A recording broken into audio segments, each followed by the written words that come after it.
Opposition बि गोड़ करे पई ऐं आवाम त ज़ाहिर मथे ते हथनि जेका बजट आयो आहे, लेकिन पीपल्स पार्टी चए थी त ही अमीरनि जो बजट आहे, अमीरनि लाइ बजट ठाहियो आहे, ग़रीबनि लाइ कुझु कोन्हे। ऐं हू पीपल्स पार्टी एहतिजाज कंदी।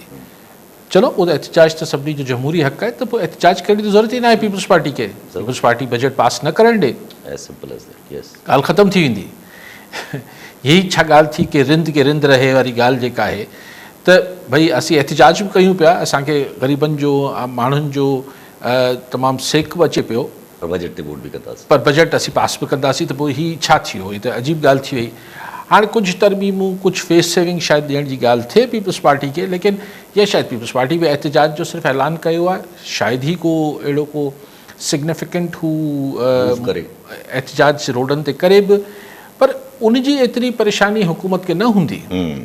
कंहिंजी पार्टी अॻे वञी एहतिजाज 4 जलसा 4 जुलूस थींदा, त उनजी परेशानी शहबाज सरकार खे न हूंदी।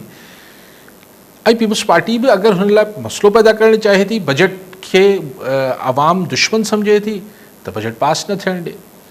ॻाल्हि आहे त बजट बि त मज़ाक़ आहे न, यानी हिकिड़ो जहिड़ो बि ॾिनो अजीब ग़रीब अंग अखर आहिनि, लेकिन उनखां पोइ इहो चवणु फाइनेंस मिनिस्टर जो त अगरि क़ौमी असेंबली जेके तजवीज़ थियल कानून साज़ी आहे उहा न कई, कानून मंज़ूर न कया जेके टैक्सिस सां जुड़ियल आहिनि, त असां पोइ मिनी बजट आणींदासीं ऐं असीं 400-500 अरब रुपयनि जा ॿिया टैक्स हणंदासीं।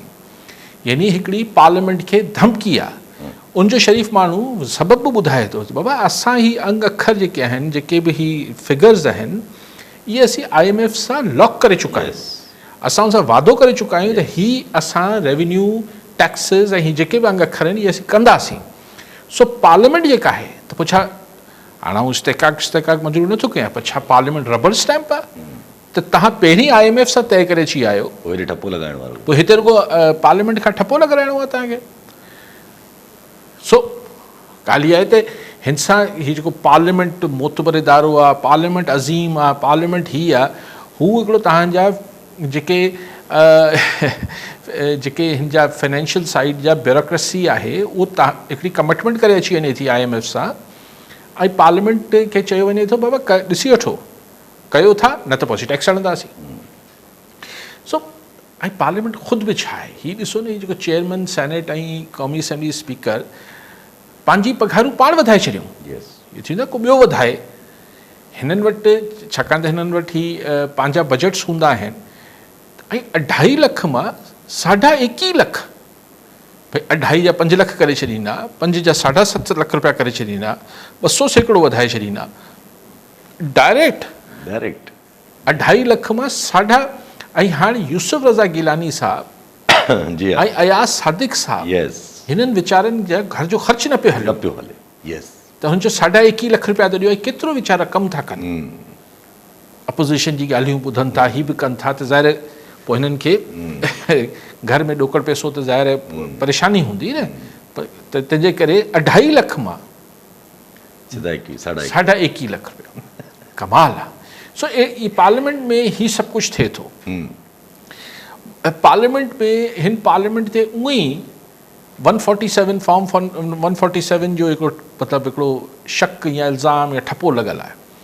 त पोइ तव्हांजा इदारा तव्हां चओ था असां अज़ीम आहिनि, असीं मज़बूत कयूं पिया, जमहूरी ग़ैर जमहूरी, सभु ॻाल्हियूं अजायूं थी वञनि। माण्हू सम्झनि था त हीअ छा किसो आहे। सर ॾिसो, अगरि बजट पास न थींदो न, त हीअ पार्लियामानी रिवायतनि मूजिबि ख़ुदि शहबाज सरकार किरी पवंदी। कॉन्स्टिट्यूशन जे हिसाब सां बि, हा, कॉन्स्टिट्यूशनली बि ठीकु आहे। त मनी बिल अगरि फेल थी वियो त हुकूमत वई, माना हीअ नो कॉन्फिडेंस थी वियो। सो तव्हां छा सम्झो था पीपल्स पार्टी हुकूमत ॾाहींदी? पीपल्स पार्टी जी संधी हुकूमत आहे। सो इहो सिर्फ़ु दड़को आहे, पब्लिक कंज़म्पशन आहे। ॾिसो, इहो करे तव्हां इहो त ॿार बच्चो बि सम्झे थो न, माना जेको सुवाल मूं उथारियो त भई एहतिजाज छो था कयो, बजट पास न थियणु ॾियो, त इहा ॻाल्हि छा आम माण्हू नथो सम्झे छा? त अहिड़ा माण्हू बयानु छो ॾे? ज़ाहिर तव्हां पीपल्स पार्टी साॻियो वोट कंदी हिन बजट खे, बजट त पास थींदो। ऐं उनखां पोइ जेका कानून साज़ियूं आहिनि उहे बि पीपल्स पार्टी ज़ाहिर कंदी। रज़ा रब्बानी त हीअं पार्लियामेंट खां ॿाहिरि वेठो आहे, तंहिंजे करे ॻाल्हियूं थो करे। ज़ाहिर कंदी पीपल्स पार्टी सिधो सिधो इहो आहे त 2.5 करोड़ रुपए जे साल जी पगारूं थी वियूं जी हा जी हा ऐं ॿियो जेके मुफ़्त सफ़र गाॾियूं बाक़ी पेट्रोल पर्क्स फैसिलिटी सेनेट के त डिप्लोमेटिक पर्क्स हूंदा आहिनि पूरा सॼियूं जेके फैसिलिटीज़ ऐं ॿियूं जेके मरात आहिनि मुफ़्त उहे अलॻि आहिनि सो वाह वाह हिन मुल्क में पोइ चवनि था त असीं IMF खे बि इन्हनि पघारनि ते एतिराज़ु नथो थिए बाक़ी सरकारी मुलाज़िमनि जी पघारनि ते एतिराज़ु थी वञे थो डेली वेजेस जे जेके उनखे फिक्स करण ते एतिराज़ थिए IMF खे हिननि ते फ़िक्र नथी थिए सोलर प्लेट्स ते हाणे चवंदासीं असां इम्पोर्टेड सोलर प्लेट्स ते आहियूं बाबा ॻाल्हि इहा आहे त तव्हां वटि लोकल एतिरी मैन्युफैक्चरिंग आहे छा ॿी ॻाल्हि इहा आहे त तव्हां ख़ुदा खे मञो तव्हां पोइ बिजली ॾेई छॾियो न माण्हुनि खे 12 कलाक इवन हैदराबाद जहिड़े शहर यस मूंखे केरु ॿुधाए पियो त 2 कलाक बिजली अचे थी 2 कलाक वञे थी बाक़ाइदा ईअं सो 24 कलाक मां अगरि 12 कलाक लाइट न आहे ईअं ई मूंखे लॻे थो कंदकोट ऐं जकमबाद ऐं सखर हर हंधि इहो हूंदो लाड़काणो त जॾहिं तव्हां 12 कलाक लाइट न पिया ॾियो त हू ऑल्टरनेट अगरि हिकिड़ी पंहिंजी सहूलियत पखे लाइट लाइ कनि पिया उन ते बि तव्हां टैक्स लॻायो था यार ख़ुदा खे तव्हां बिजली ॾियणु सस्ती अफोर्डेबल ॾियणु तव्हांजी ज़िमेदारी आहे सरकार जे तव्हां उहा पंहिंजी ज़िमेदारी त पूरी कयो कोन था हाणे 3 महीननि पहिरियों ताईं शहबाज शरीफ़ साहब चवनि पिया सोलर लॻायो 16 लॻायो 18% वधीक ॾेई लॻायो इंट्रस्टिंग आहे घणा माण्हू त इहो तबसरो कनि था पिया त लिटरली गवर्नमेंट खे ख़बर ई न आहे त बजट छा आहे उहो मज़ाक थिए थो न त आयो कंहिं पुछियो शहबाज शरीफ़ खे दान ॾिनी त भई असांखे तव्हां पुछियो बजट असांखे ॾेखारियो कोन ॿुधायो कोन त शहबाज शरीफ़ चयो त मूंखे कंहिं ॿुधायो जी हा इहे सिटी साहब सो